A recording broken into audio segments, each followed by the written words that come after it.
Starmer says Britons must accept trade-offs to repair the EU relationship.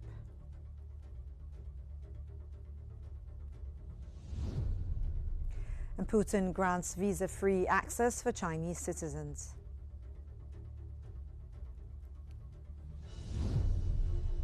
And Bank of America expects the Fed to cut rates in December.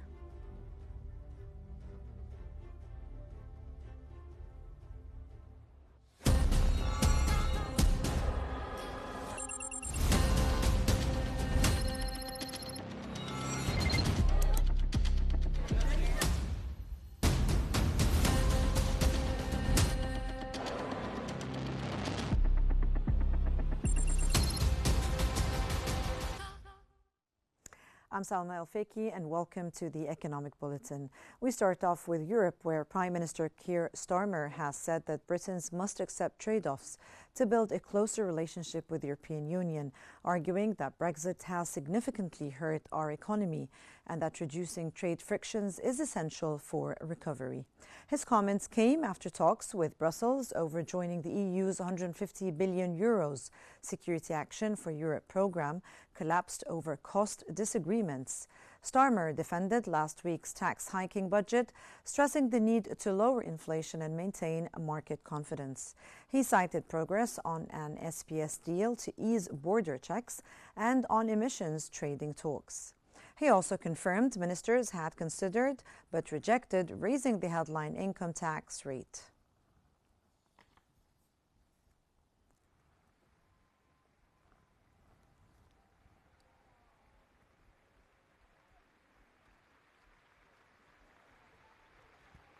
Moreover, the British Prime Minister Keir Starmer has stated that Finance Minister Rachel Reeves did not mislead the public in the run-up to the budget and said at one point he too had thought they would need to breach election pledges to hike taxes.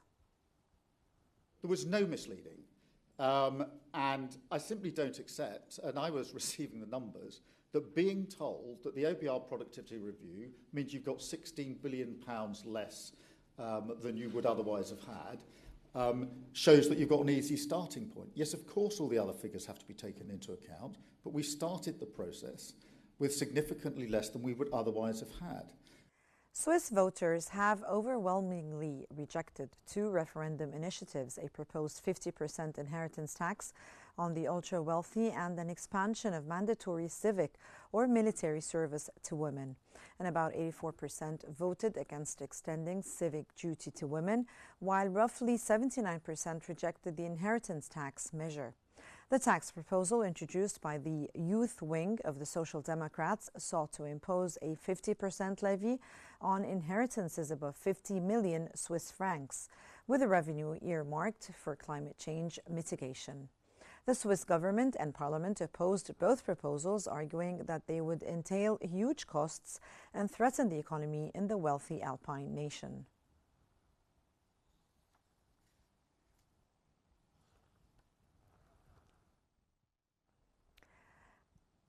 And President Vladimir Putin has signed a decree granting visa-free access to Russia for up to 30 days for many categories of Chinese citizens, including tourists, business people, academics, artists, and sports people. The decision mirrored a move by Beijing to grant visa-free access to China for many categories of Russian citizens, and that the new Russian rules would remain in force until September the 14th, 2026. The new rules do not cover Chinese migrant workers, long-term students, or workers in the logistics and transport sector.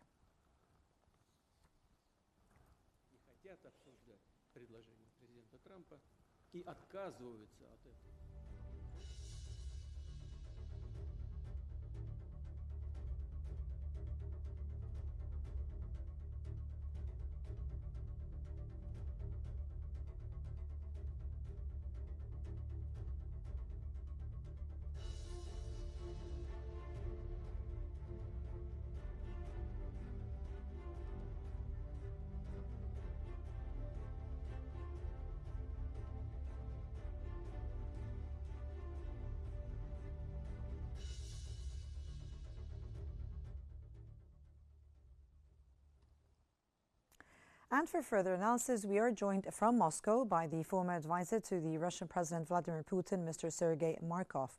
Welcome, sir, to Qnews.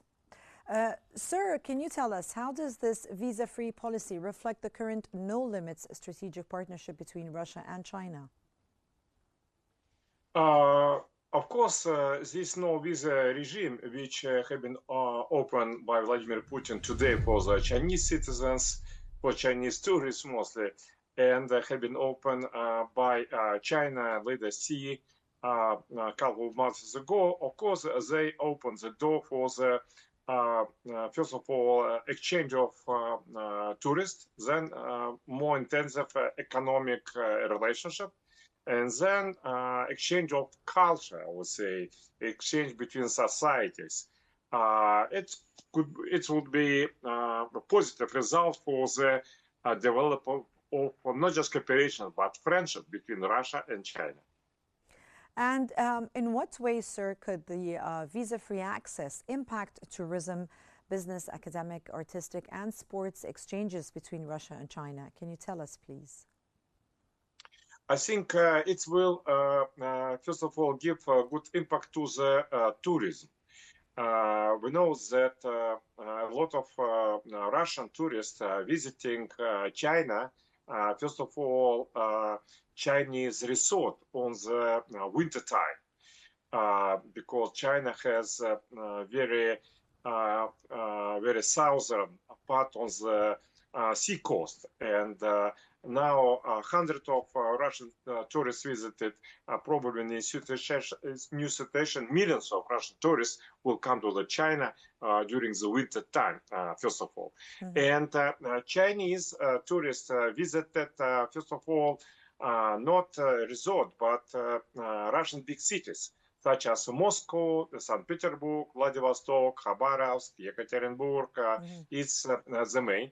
And they want to see Europe, first of all. And for the Chinese, Russia is Europe, but Europe which is more closed geographically and probably more cheap, and also more friendly to Chinese. It's first of all. As about academic cooperation, it will be not too much, because usually Chinese and Russian funds didn't spend too much money on these issues. Yeah.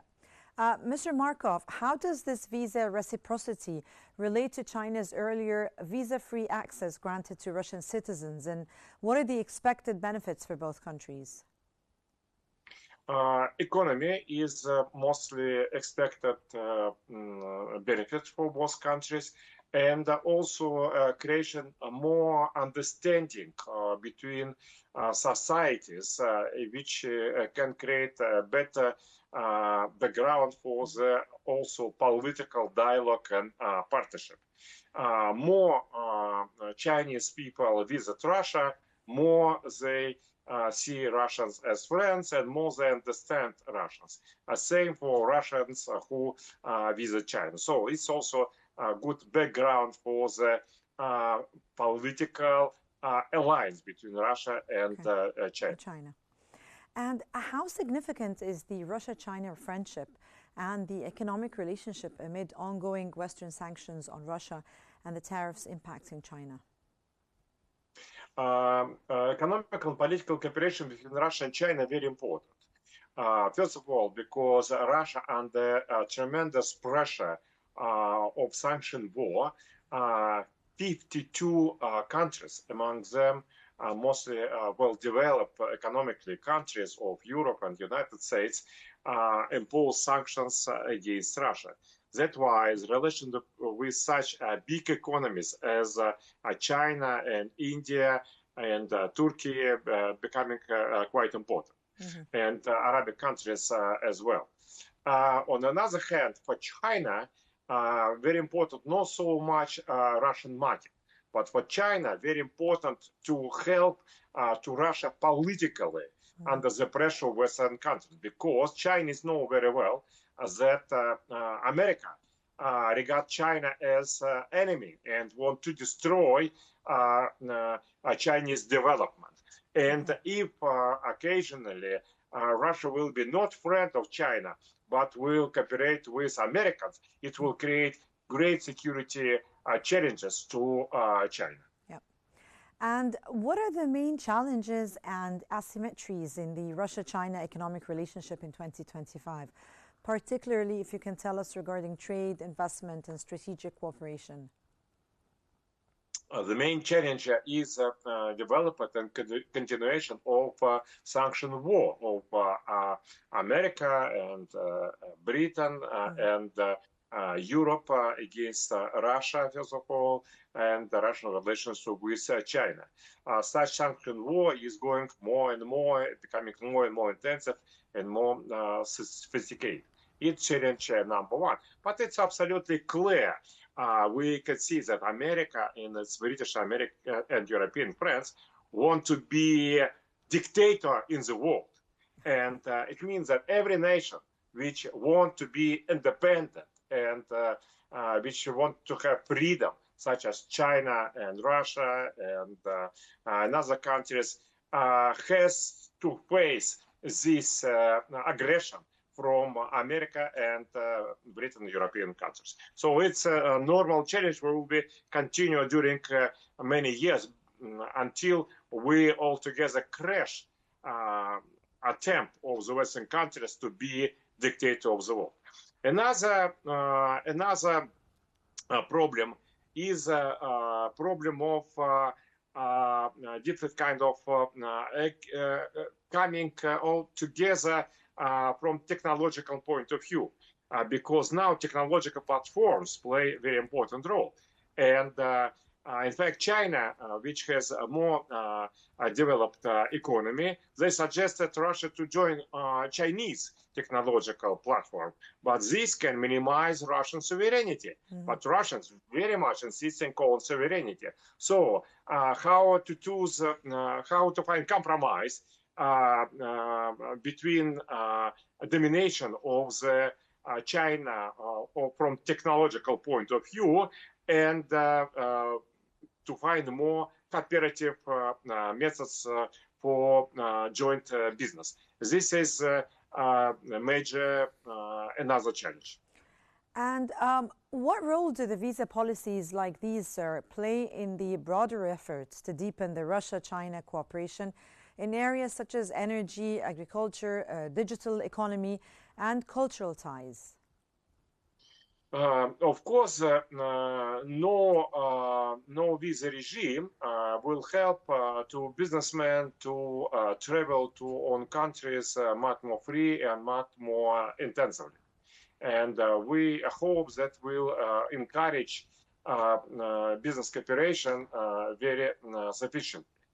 And also, of course, tourism of Chinese to Russia can give a very good impact to the Russian economy, because the number of Chinese who is middle class who can travel, something about 400 millions people. Wow. Yeah, it's middle class of China. Not every Chinese can travel, but middle class can travel. Yes. And if just one tenth of them will come to Russia as tourists, it can give a lot of money and a good impact to the Russian economy. Mr. Markov, how might the visa-free access affect the movement of the long-term Chinese students and the migrant workers and those in the logistics and transport sectors who are excluded from this policy? Of course, no visa regime will give impact to the all spheres. First, as already mentioned, it is tourism. Another, it's middle, small and middle business, because they need to travel a lot. But also, we hope that it will encourage joint technological program. Joint technological projects. And we know that now very modern economy, very modern sector of economy, they need to have big space, big number of participants. Yep. and possibly in the future we will see the global economy divided between two major continents of technological platforms. One will be American, British, European, and another will be Chinese, Russia, Indian. And that was from Moscow, the former advisor to the Russian President Vladimir Putin, Mr. Sergei Markov. Thank you so much, sir, for your valuable insights. And now we move to the latest developments from the rest of the world.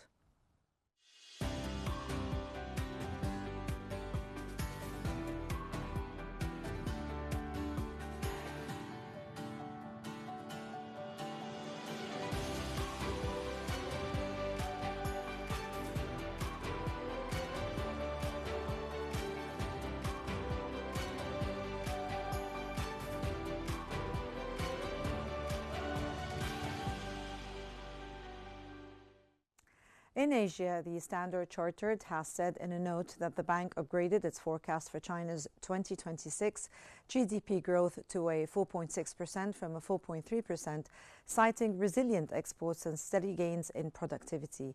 Analysts said China's exports should remain competitive, helped by easing trade tensions with the United States following a recent truce.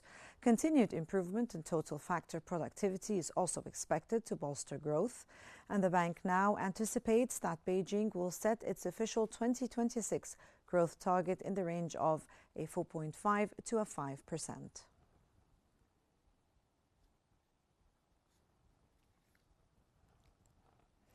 A National Bureau of Statistics survey has shown that China's factory activity contracted for an 8th consecutive month in November, while the services sector also cooled.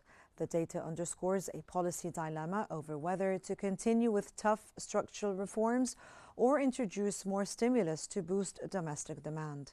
The Manufacturing Purchasing Managers Index inched up to a 49.2 in November, remaining below the 50-point threshold that separates expansion from contraction. Output was flat, with the sub-index at a 50.0. New orders and new export orders improved slightly, but stayed in contraction territory. The services sector slipped below 50 for the first time since September 2024, reaching its lowest level since December 23 as the temporary lift from the October holiday faded.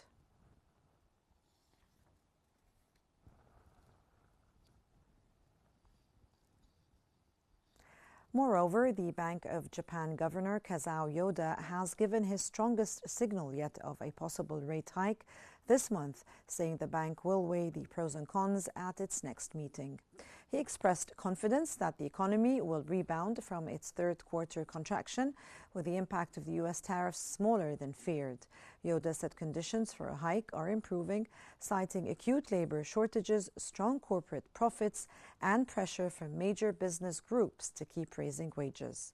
He added that real interest rates remain deeply negative, so another hike would still leave monetary policy loose, more like easing off the accelerator than hitting the brakes.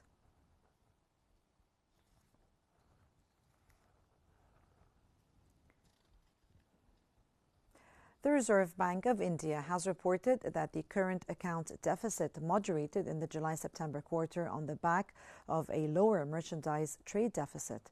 The current account deficit stood at a $12.3 billion, or a 1.3% of the gross domestic product in the second quarter of the fiscal year 2025-26, compared with an upwardly revised deficit of a $20.8 billion, or a 2.2% of the GDP in the same quarter a year ago.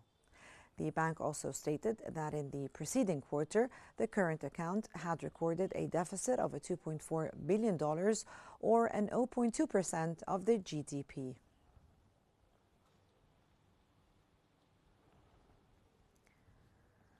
And in Africa, the sovereign fund tracker, the global SWF, has revealed that the African state-owned institutions are now managing a record of $1 trillion in assets.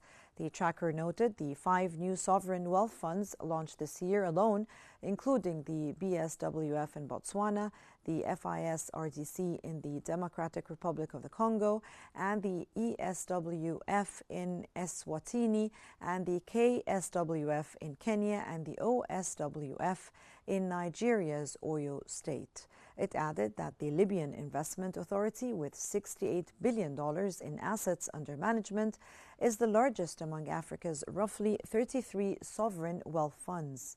Funds in the sub-Saharan Africa, however, manage just 1% of the total $14.3 trillion in assets held globally by sovereign wealth funds.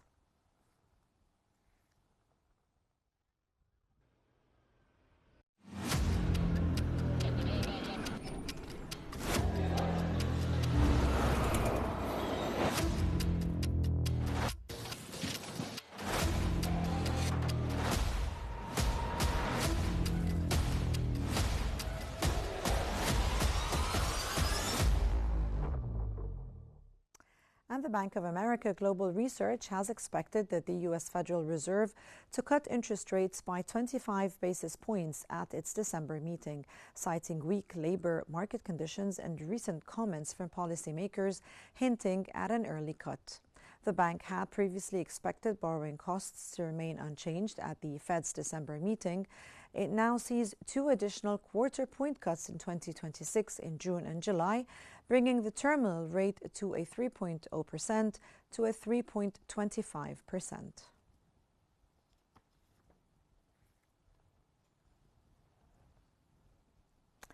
And the U.S. manufacturing contracted again in November, marking 9 straight months of decline as weak demand, higher input costs, and ongoing tariff uncertainty continue to pressure factories. The Institute for Supply Management said today its manufacturing PMI fell to a 48.2 from a 48.7 in October, remaining below the 50 level that signals contraction. New orders slipped again, exports improved slightly, and supply chains eased as deliveries sped up. Input prices rose, suggesting inflation pressures remain, while factory employment declined for the 10th consecutive month amid ongoing staff cuts.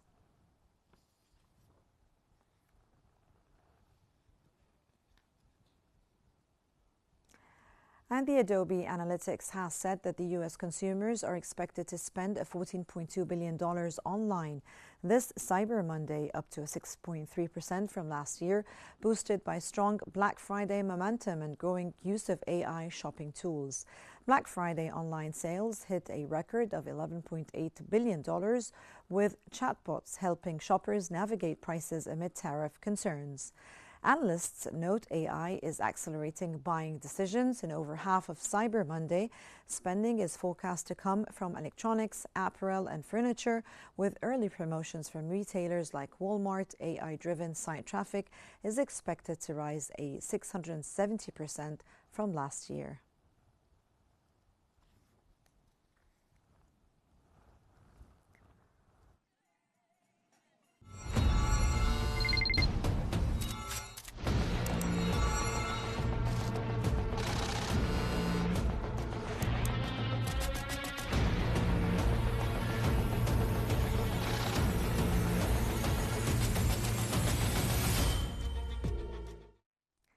The General Authority for Investment has planned to launch a unified electronic platform to provide all of its services to investors. The CEO of GAFI, Hossam Heba, confirmed that the restructuring of investment procedures is set to begin in January in collaboration with an Egyptian international alliance.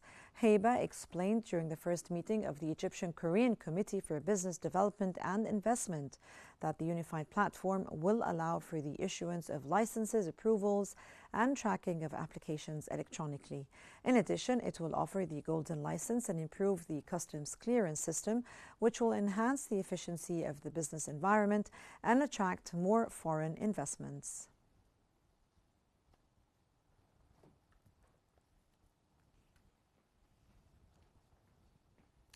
And the Arab Organization for Industrialization, the AOI, has signed 7 agreements with the Abu Dhabi Aviation Group and its subsidiaries on the sidelines of the edX International Defense Industries exhibition. Chairman of the AOI, Mukhtar Abdul Latif, stated that the areas of cooperation with the Abu Dhabi Aviation Group include joint manufacturing of aerospace industries, achieving industrial and marketing integration, technical and logistical support, manufacturing spare parts, maintenance and engine overhauls. This will be done by leveraging the advanced manufacturing capabilities at AOI's factories in collaboration with the Abu Dhabi Aviation Group.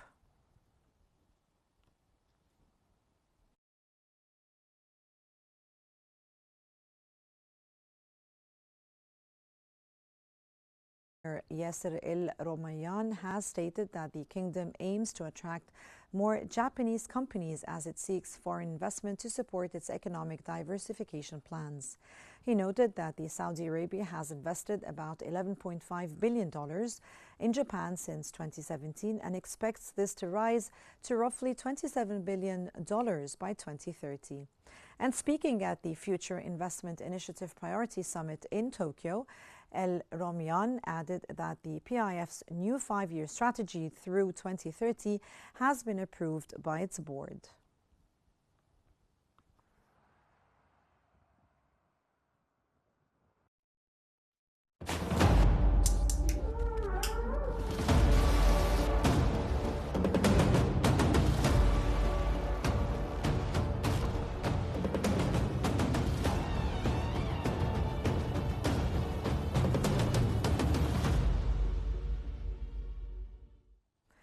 OPEC Plus countries agreed to maintain group-wide oil output quotas for 2026. OPEC has also agreed on a mechanism to assess members' maximum oil production capacity. It also stated that the group had approved a mechanism to assess members' maximum production capacity to be used for setting output quotas from 2027.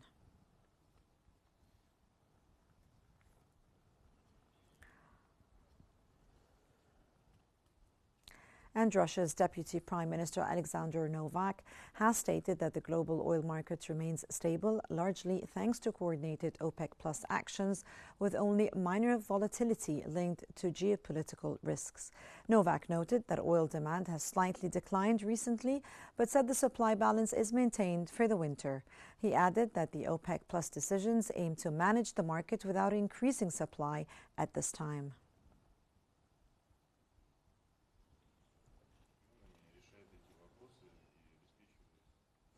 And oil prices rose $1 a barrel on Monday following the drone attacks by Ukraine and the closure of the Venezuelan airspace by the United States and OPEC's decision to leave output levels unchanged in the first quarter of 2026.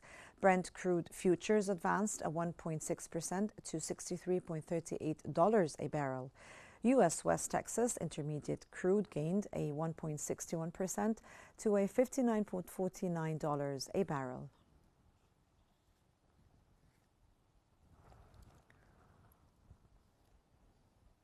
And gold prices rose to a 6-week high on Monday, supported by growing expectations of the U.S. interest rate cuts and a sliding dollar, while silver struck a record high ahead of the key U.S. economic data.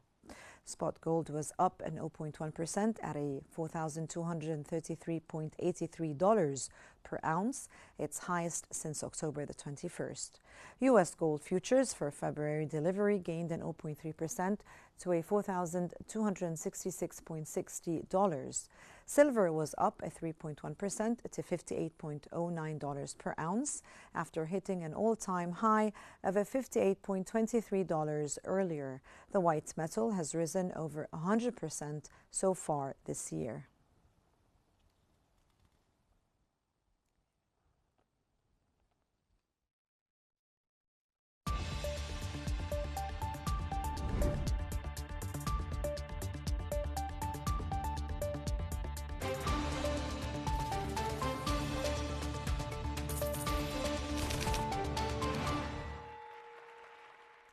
And NVIDIA has invested $2 billion in chip design software, making Synopsys as part of an expanded multi-year tie-up to jointly develop new tools for designing products across industries using its AI technology. NVIDIA bought the company's common stock at a $414.79 per share, representing a discount of about 0.8% to the stock's last closing price on Friday.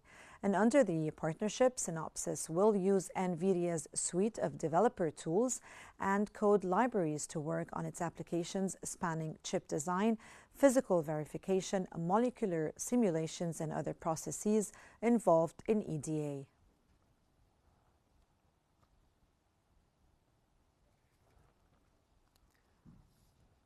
And Bitcoin fell back below $90,000 on Monday, extending losses after its steepest monthly decline since the 2021 crypto crash, as renewed risk aversion drove investors out of stocks and digital assets. The world's largest cryptocurrency fell by as much as 6.1% at one point, and it was down nearly 5% at $86,754, set for its biggest one-day fall in a month and hovering next last month's 8-month low of $80,553. Bitcoin shed more than $18,000 in November, its largest dollar loss since May 2021, when a number of cryptocurrencies collapsed.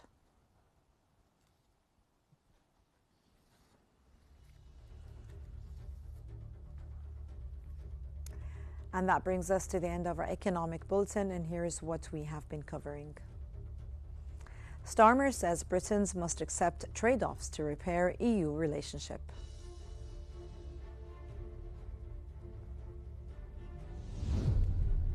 And Putin grants visa-free access for Chinese citizens. And Bank of America expects the Fed to cut rates in December.